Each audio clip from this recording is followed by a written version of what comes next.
Picture a thunderstorm rolling in over an ancient Greek village.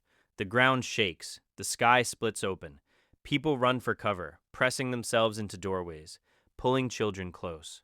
And the explanation they reached for wasn't wind pressure or tectonic plates. It was a god. A massive, furious, personally offended god who had decided, for whatever reason, that today was the day to destroy things. That's not stupidity. That's actually the most rational thing you can do when you have no other framework and the sky is trying to kill you. Here's what nobody really explains when they talk about ancient beliefs. These weren't primitive people failing to think correctly. They were thinking exactly as hard as you do. They were just working with completely different raw material. You grew up knowing what lightning is. You were told in school, you've seen diagrams. You've absorbed decades of accumulated human knowledge without earning any of it yourself. Strip that away entirely. Strip away every explanation you've ever been handed and watch a storm reduce a forest to splinters. Now tell me what you think is responsible. The honest answer is that you'd probably reach for something like what they reached for. A mind behind it. A will directing it. Something with reasons. The cognitive science behind this is genuinely fascinating. Humans evolved with what researchers now call hyperactive agency detection. Your brain is wired to assume intention behind events, especially threatening ones. If something moves in the grass, your ancestors who immediately assume predator survive longer than the ones who stop to evaluate. So the brain defaults to agency, to purpose, to someone doing something. Apply that to an earthquake and you don't get a geological explanation. You get Poseidon, the earth shaker, dragging his trident across the seafloor in a divine tantrum. And you get temples built in his honor, prayers muttered before sea voyages, and livestock sacrificed after tremors. Not because people were confused, because the model was internally consistent and it gave them something to do with the fear. The Greeks weren't alone in this. Across the ancient Near East, Mesopotamia, Egypt, China, the pattern repeats with remarkable consistency. Natural disasters are punishment. They are the gods communicating displeasure through the only language that seemed loud enough. Floods, plagues, crop failures, eclipses, all of them read as messages. And here's the part that should stop you cold. The response to that reading wasn't to give up. It was to negotiate. You sacrifice, you pray, you reform behavior, you build elaborate rituals designed to get back into cosmic good standing. That is a civilization attempting to solve a problem using the best tools available. The tools were wrong. The instinct to solve it was completely human. What about the moon? This one runs deeper than most people realize. Pliny the Elder, one of the most educated men in the Roman world, wrote seriously about the moon's power to trigger madness, drain strength, and disturb the mind. The word lunacy comes directly from luna, the Latin word for moon. That etymology is not a coincidence. It's a fossil record of how seriously people took this. And the logic wasn't entirely baseless. The moon visibly moves the oceans. If it can pull millions of tons of water across entire continents, why wouldn't it pull the fluids in the human body? Why wouldn't it affect the brain? Ancient physicians actually made this argument, connecting lunar cycles to the theory of bodily humors, to the idea that moisture in the body ebbed and flowed with the tides. The mechanism was wrong. The reasoning process was remarkably coherent.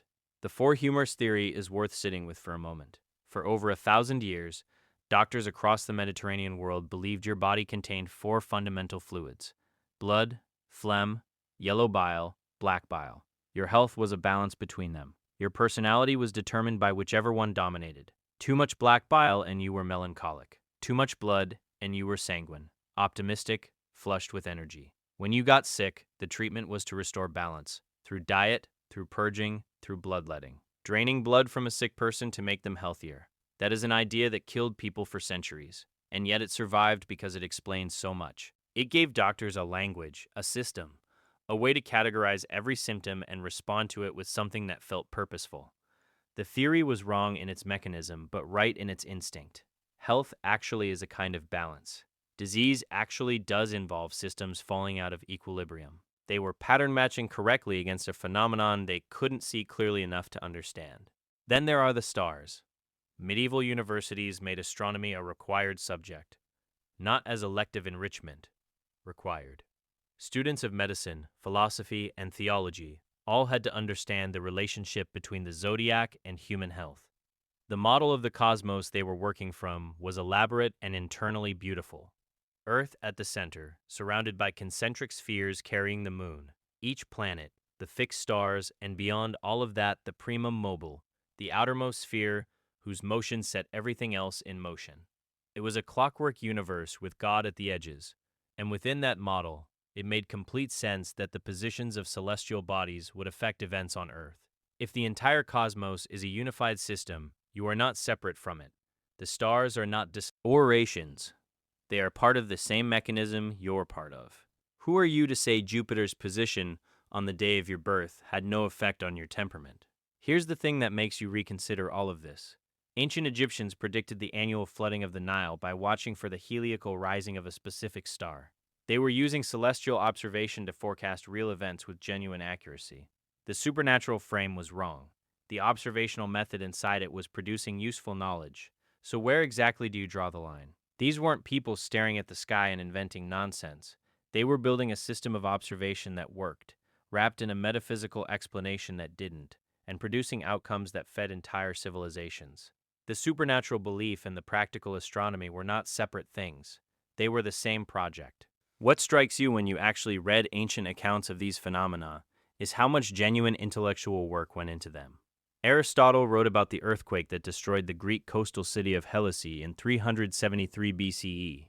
He documented it, analyzed it, placed it in a framework alongside other Earth processes.